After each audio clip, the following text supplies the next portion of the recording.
Enquanto as nossas crianças descem, eu gostaria de pedir para que você abrisse a sua Bíblia na carta de Paulo aos Efésios, que é o livro bíblico que nós estamos expondo nesse período de culto à noite. Carta de Paulo aos Efésios, no seu capítulo 4.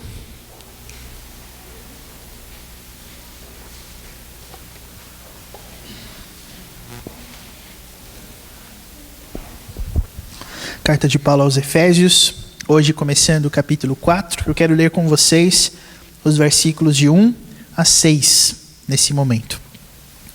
Efésios capítulo 4, versículos de 1 a 6. Nós vamos fazer a leitura desse texto, quero convidá-los a acompanhar. Carta de Paulo aos Efésios, no seu capítulo 4, versículo 1 ao versículo 6.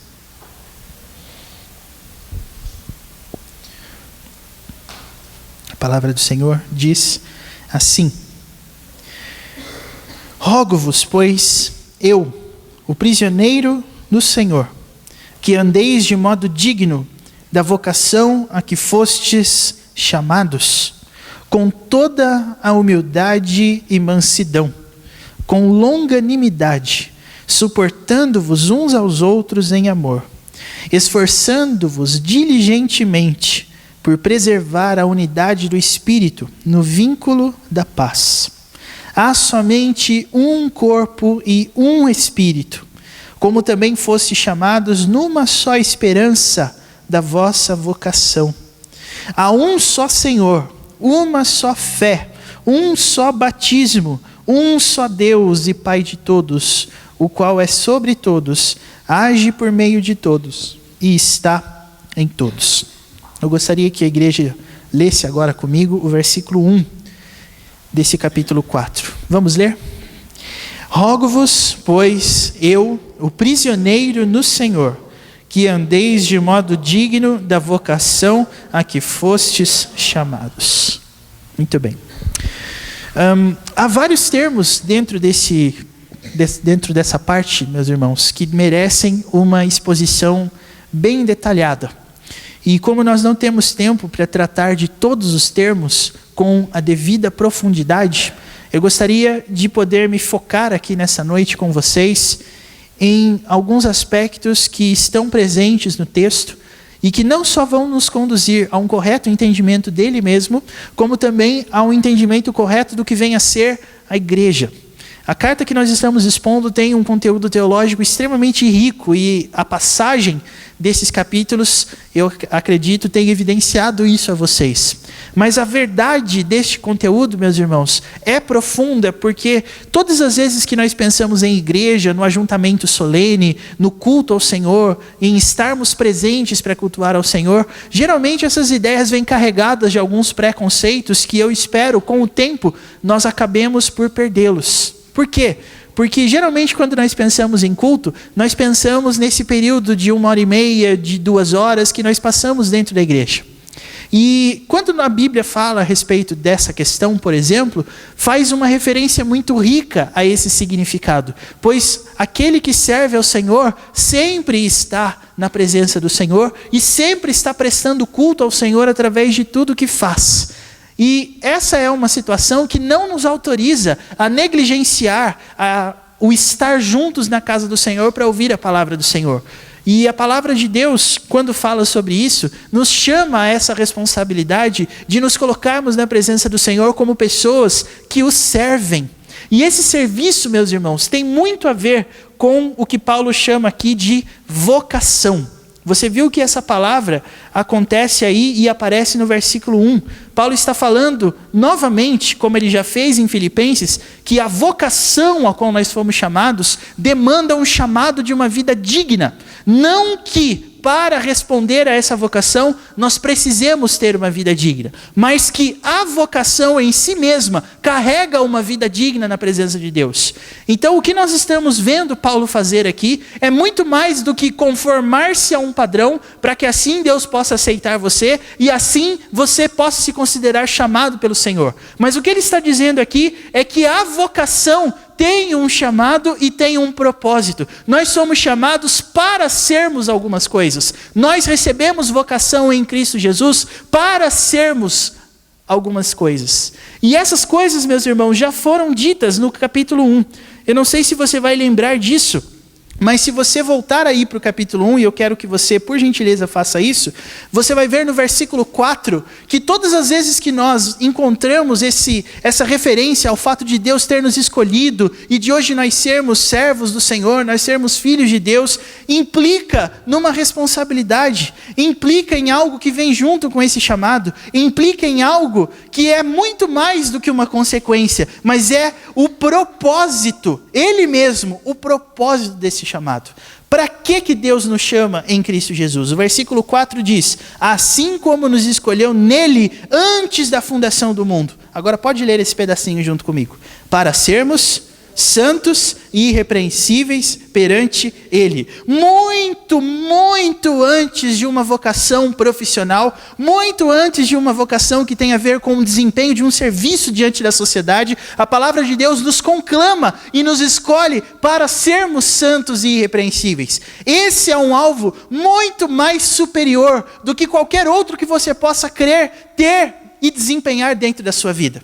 Porque todas as vezes que nós pensamos na palavra vocação, vem na nossa cabeça a ideia de que nós fomos capacitados com dons e habilidades naturais para sermos alguma coisa. Então, quando alguém fala que fulano tem vocação para algum tipo de serviço, é porque essa pessoa tem algum talento que facilita o desempenho desse serviço na vida. Alguns têm chamados para exatas, alguns têm chamados para humanas, alguns têm chamado para música, outros têm vocação para ouvir, outros têm vocação para falar. Mas quando o assunto é santidade, nós não estamos falando de algo facultativo, mas nós estamos falando no exato chamado de Deus para a vida de todos aqueles que estão em Cristo Jesus. Nós não fomos chamados para desempenhar um serviço, nós fomos chamados para vivermos uma identidade. Então, santidade é a agenda diária na vida daquele que foi chamado por Deus. Você pode verificar se você é ou não é chamado a partir dessa agenda dentro da sua vida. Ela está presente. Todas as vezes que você pensa em algum tipo de coisa para Deus, geralmente nós tendemos a pensar nisso como algo que leva a nós usarmos a nossa capacidade para fazer alguma coisa em prol da igreja do Senhor. Só que vocação nesse contexto, meus irmãos, não tem a ver com isso. Vocação e chamado nesse aspecto não tem a ver com um cargo eclesiástico, mas tem a ver com uma identidade de vida, tem a ver com santificação, tem a ver com constante aperfeiçoamento do seu ser. Isso faz parte da sua agenda se você está em Cristo Jesus. O processo que torna gradativamente o pecado mais odioso, mais repulsivo dentro da nossa mente. Esse é o seu chamado se você está em Cristo Jesus. E por que eu digo se você está em Cristo Jesus? Porque existe uma referência e uma restrição óbvia que eu preciso fazer aqui. Muito embora existam muitas pessoas talentosas em muitas áreas da vida, muito embora existam pessoas que servem em diferentes âmbitos do conhecimento humano, muito embora existam excelentes médicos, excelentes profissionais nas suas áreas, você nunca vai encontrar um crente que não é bom naquilo que ele é. Você nunca vai encontrar um crente que falhe no seu chamado, porque o que faz de alguém um crente é o chamado para a santificação. Nós não estamos falando aqui de algo que você pode ou não pode ter habilidade para isso. Em Cristo Jesus, você é chamado para isso. Então esse é o primeiro ponto que eu queria destacar com você aqui. O apóstolo Paulo está fazendo um apelo para aqueles a quem ele está escrevendo, os Efésios, destacando exatamente o fato de que em Cristo Jesus nós recebemos uma vocação. E essa vocação vai muito além do exercício de dons e talentos. Porque se fosse assim, irmãos, eu acredito que alguns de vocês poderiam ficar frustrados. Porque o dom para música, o dom para falar em público, a habilidade natural para manejar equipamentos tecnológicos, para cuidar da manutenção, essas coisas não é todo mundo que sabe. Mas o chamado para a santificação é algo que todo crente verdadeiro em Cristo Jesus sabe. Então, para que você possa ver se essa vocação faz parte da sua vida, é necessário se preocupar com o seguinte: muito acima de crescimento profissional, muito acima de ascensão profissional, o seu compromisso é crescer em santidade, se você está em Cristo Jesus. Por quê? Porque se eu não compreender o que é essa vocação, eu jamais vou compreender o que Paulo diz a respeito de andar de modo digno dessa vocação. Esse é o primeiro ponto a ser explorado nessa noite, irmãos. Para que eu possa viver de modo digno dessa vocação, eu preciso saber do que ela se trata. Eu preciso saber o porquê e os paraquês de Deus nos chamar para isso. E é exatamente nisso que eu quero me concentrar nesse primeiro ponto, para que depois nós possamos entender o que vem depois. Irmãos, quando a palavra de Deus fala sobre a igreja, ela fala sim de indivíduos ajuntados num lugar e que tem um direcionamento. Só que esse direcionamento é justamente a vocação. Você vai ver Paulo falando que existe um corpo, um espírito, um Senhor, uma só fé, um só batismo. Ele fala isso e é verdade. Mas isso só pode ser verificado num contexto onde há vocação para ser santo. Senão, a igreja perde a sua identidade, perde a sua fé, perde o seu batismo e perde o seu propósito de existência. Se você eliminar esse aspecto, você eliminou a igreja. Você pode ter pessoas, mas você perde o sentido e a pedra fundamental da construção da igreja. Quando Jesus Cristo falou sobre isso, ele disse: eu edificarei a minha igreja. Isso significa, irmãos, que nós somos um projeto de construção em andamento, não terminado. Se eu não compreender isso, eu também não vou compreender o porquê de nós sermos um projeto em andamento.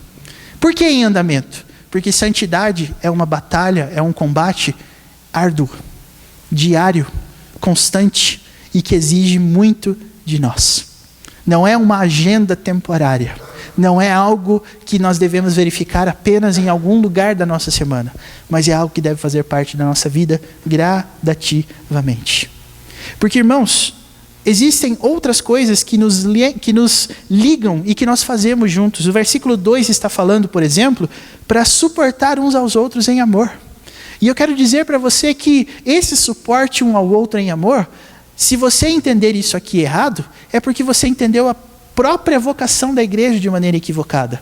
Porque quando nós pensamos em suportar uns aos outros em amor, geralmente nós pensamos nesse amor como uma demonstração material, como uma demonstração de um serviço, de um ato que eu desempenho para alguém.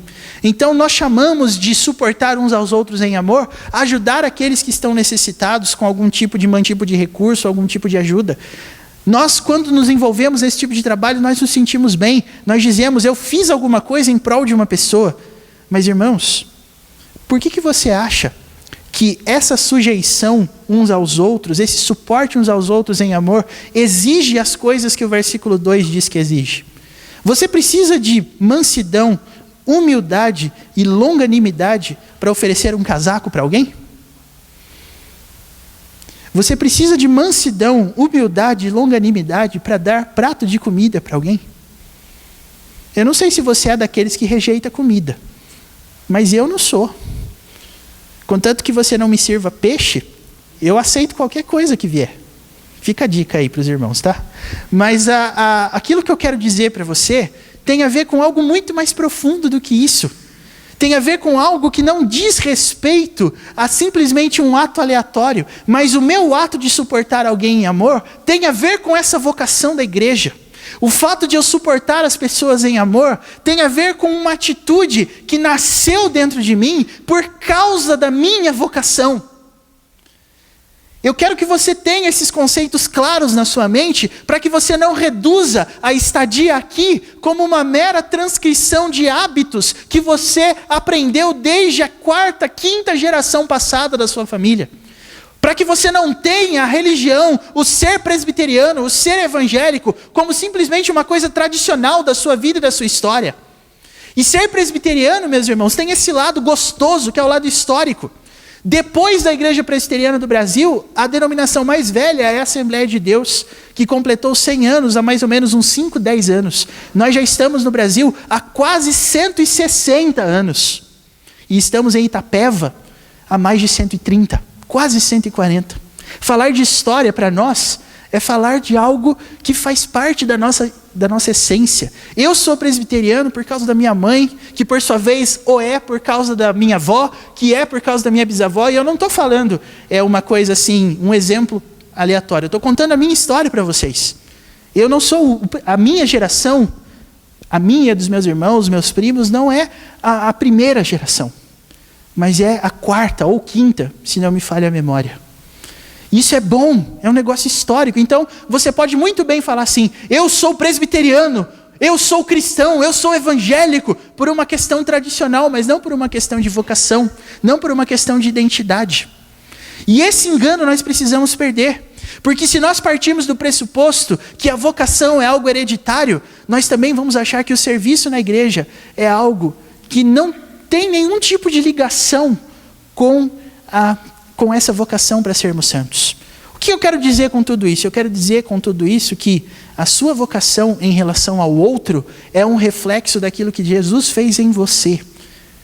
E eu quero dizer para você que isso tem muito mais a ver do que uma questão de dar coisas boas, de distribuir alimentos ou de fazer isso. Se você é uma pessoa que faz isso, continue fazendo. Mas não pense que isso caracteriza você como um cristão. Porque não. A nossa preocupação como cristãos não tem a ver com isso.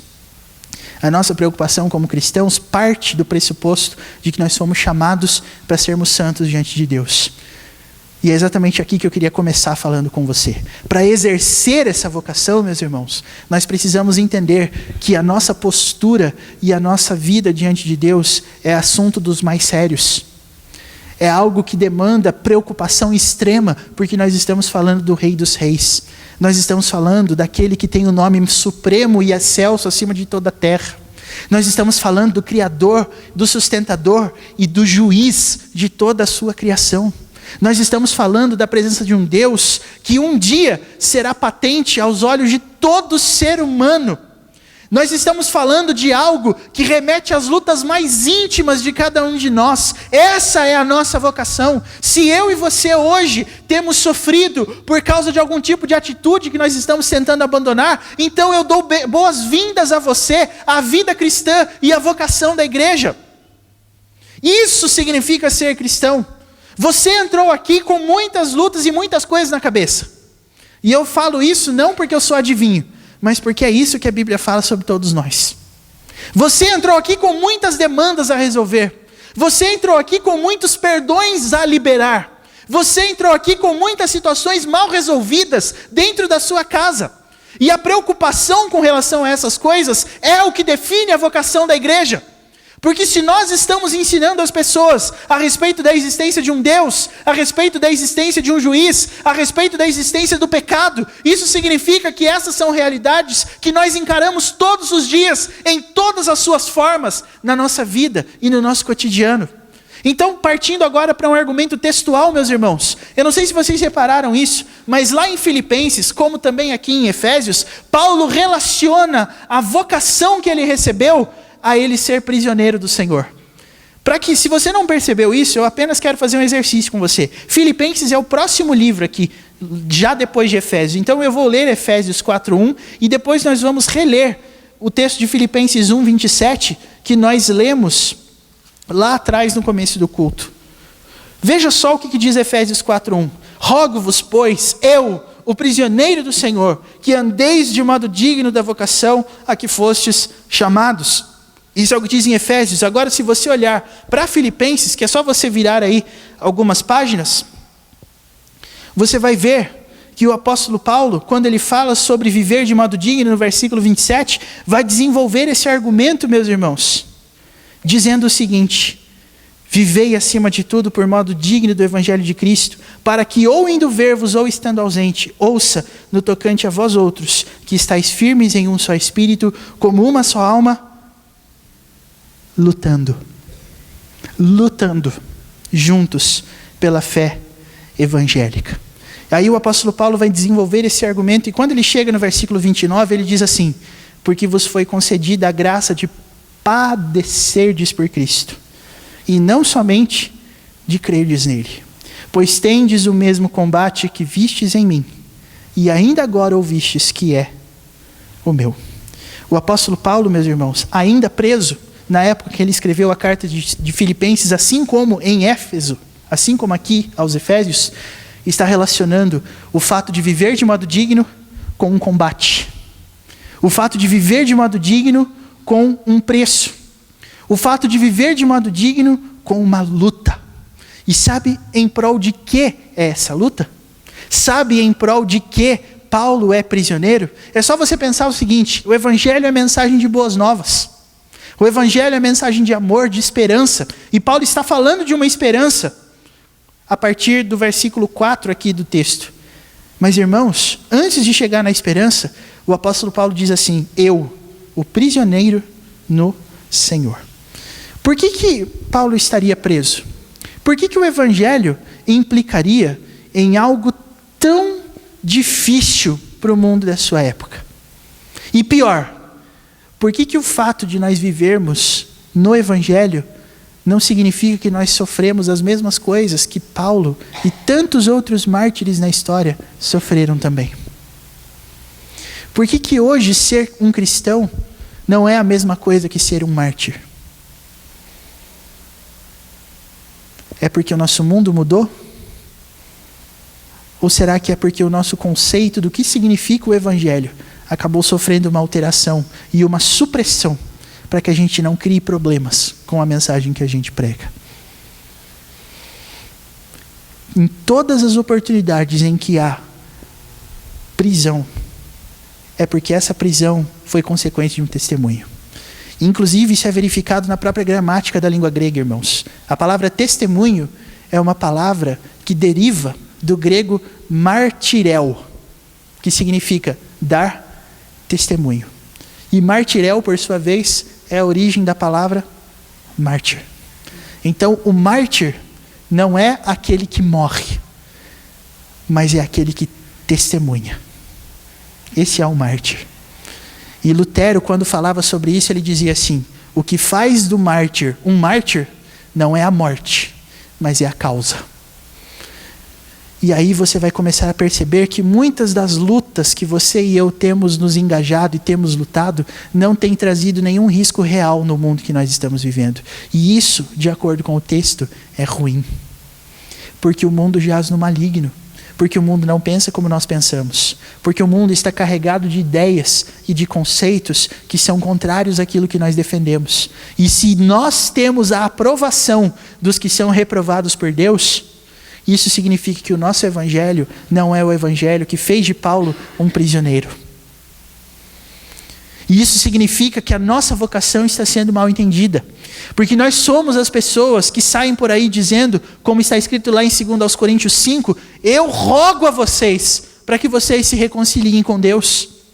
Eu rogo a vocês para que vocês tenham consciências limpas na presença de Deus. Mas uma consciência limpa demanda trabalho.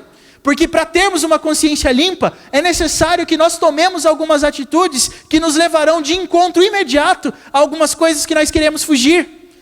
E eu não estou falando simplesmente de você encarar uma pessoa, mas quando nós encaramos a nós mesmos no espelho, a coisa fica um pouquinho complicada.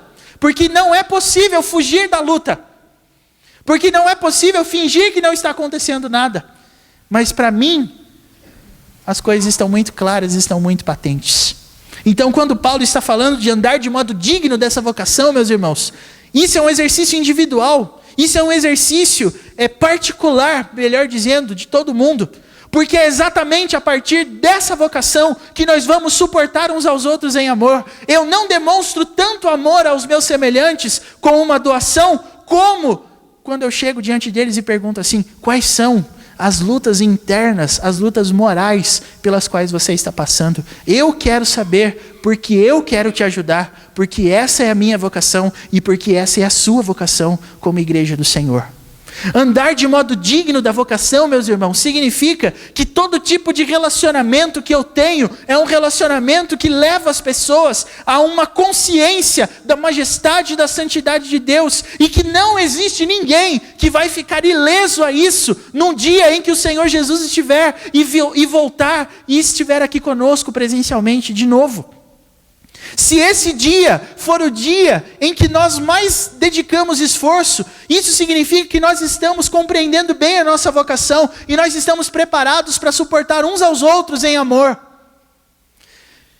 E esse suporte, como nós já falamos, meus irmãos, em amor, é com toda a humildade, mansidão e longanimidade. Sabe por quê?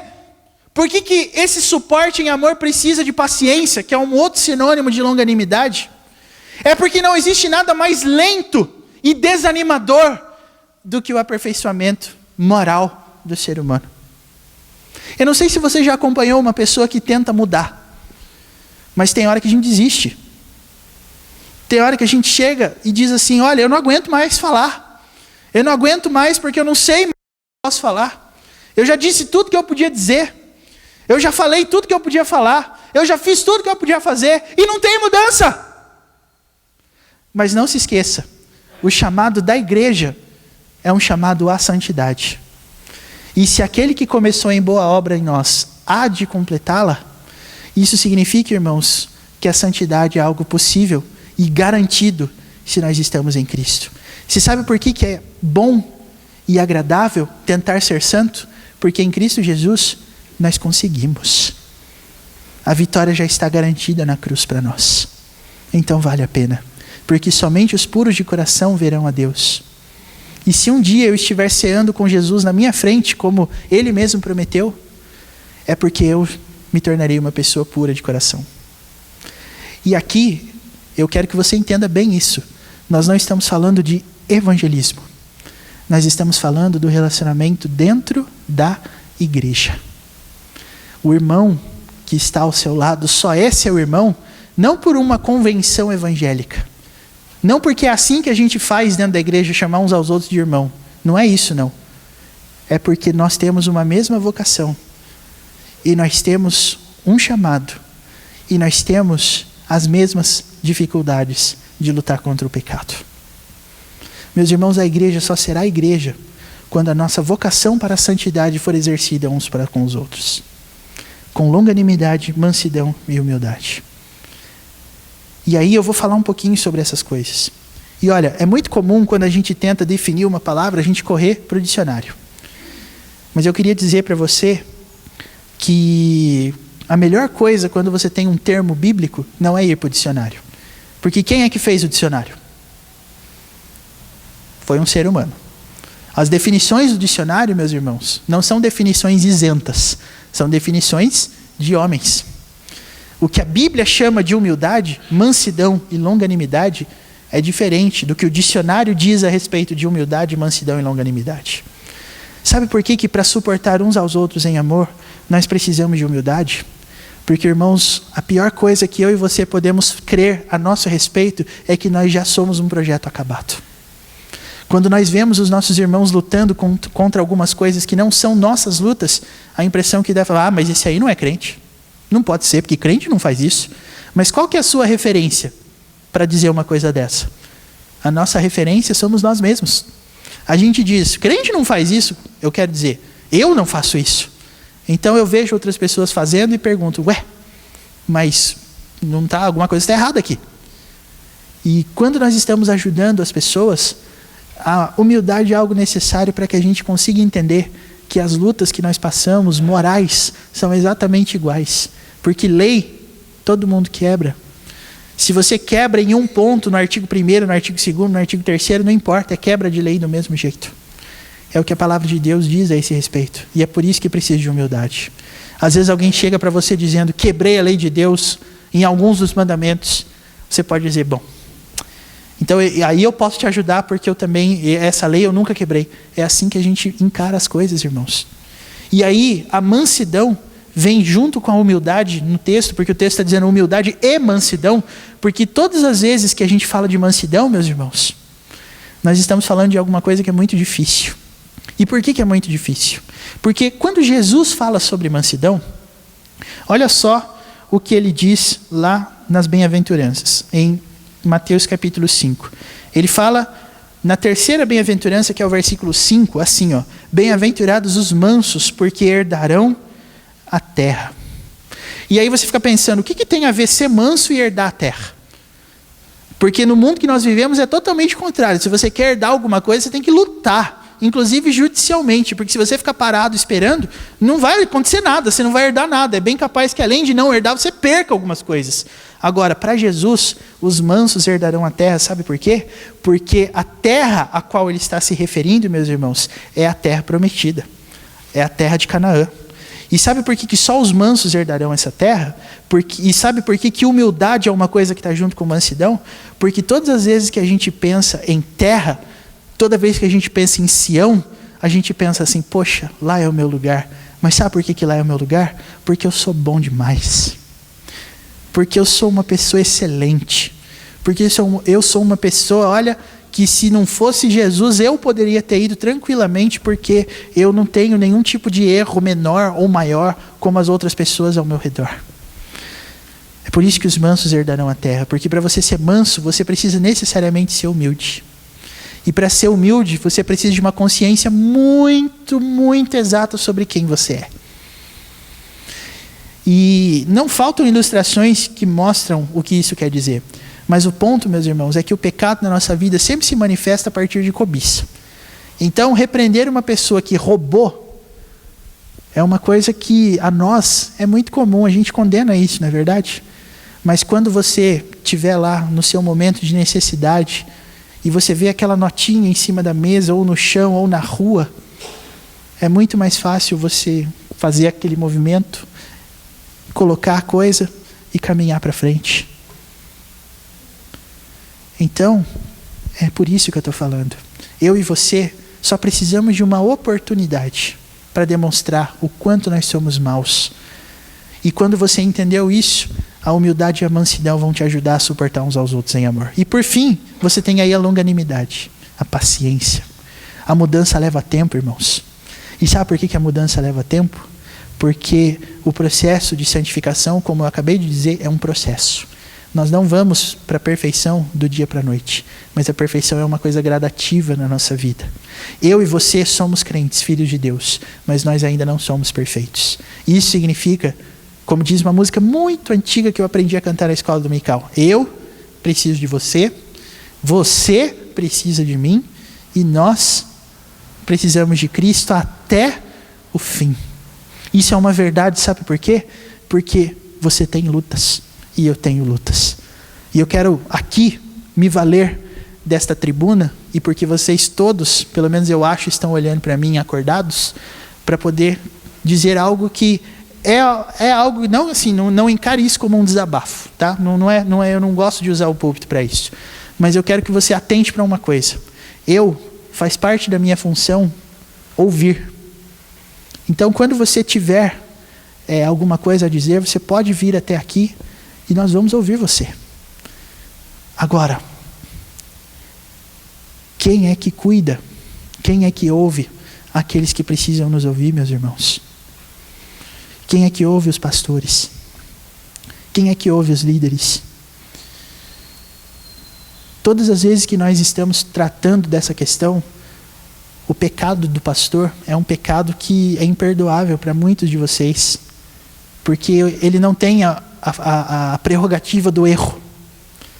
Mas o exercício da vocação, meus irmãos, influi exatamente em humildade, mansidão e longanimidade, para que a gente se suporte em amor. Eu adoraria construir uma igreja, não pensando assim em estrutura física, mas eu adoraria que a nossa igreja fosse uma igreja, porque aqui nós exercitamos uma vocação de amor. Nós precisamos guiar uns aos outros na caminhada para a santidade. Isso significa que nós temos e podemos, pela Bíblia, contar com aqueles que foram salvos pela graça, assim como eu fui. Eu gostaria muito, irmãos, de que vocês orem pela vida dos seus líderes. E a oração pela vida dos líderes é uma oração que não é diferente da oração que a gente faz uns pelos outros. Eles são líderes, mas eles também erram. E o exercício da santificação também é algo que faz parte da vida deles. E quando a gente fala sobre isso, irmãos, sabe o que no fundo nós estamos querendo? O versículo 3 fala assim: esforçando-vos diligentemente por preservar a unidade do Espírito no vínculo da paz.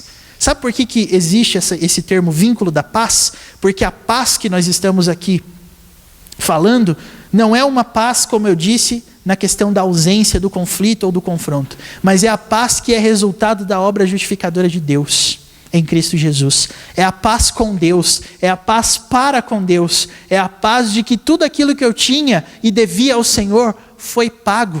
Esse vínculo da paz, meus irmãos, o texto diz, nós precisamos nos esforçar diligentemente para preservar. Nós precisamos lembrar que essa comunidade, se ela é uma comunidade chamada pelo Senhor, é uma comunidade que está aqui, não para simplesmente doar um agasalho ou uma cesta básica, mas para chamar a sua atenção quanto à nossa responsabilidade diante de Deus.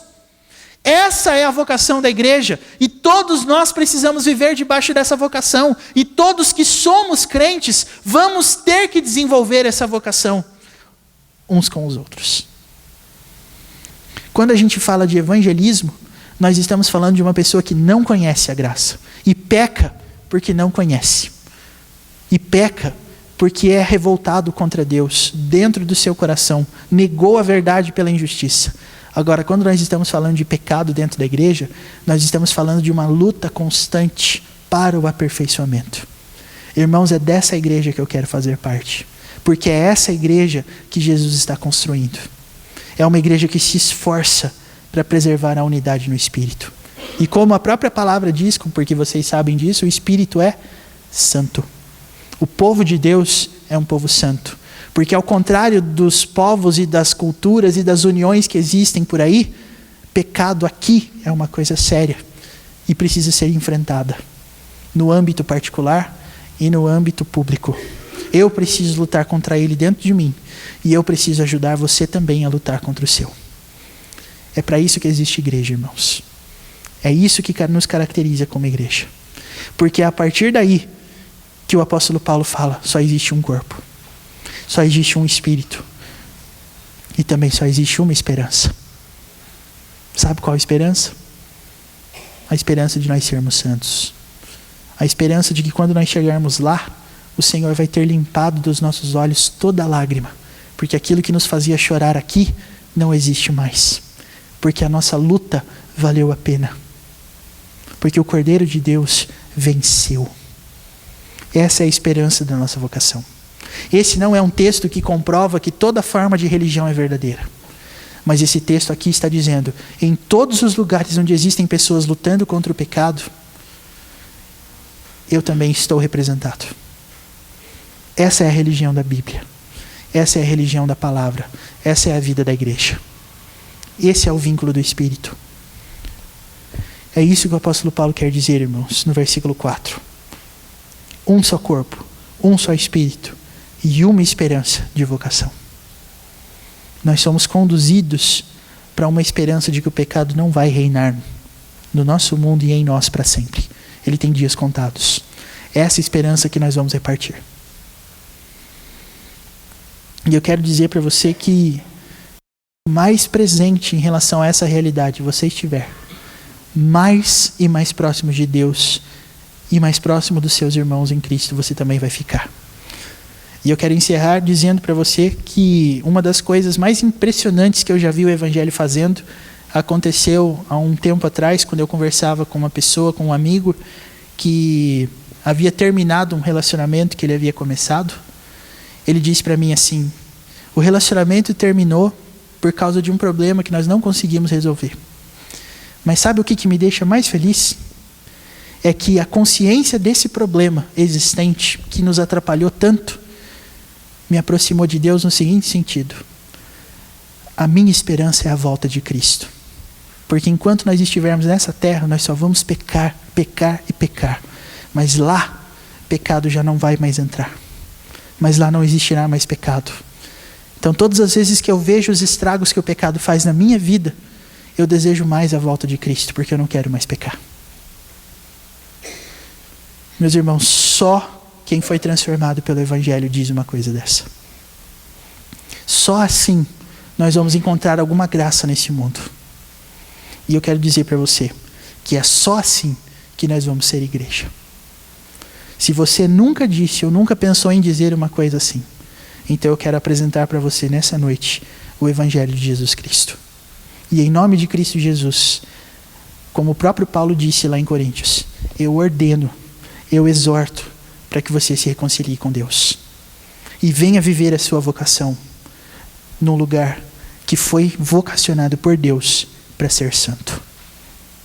Que Deus nos abençoe, irmãos. Vamos nos colocar de pé?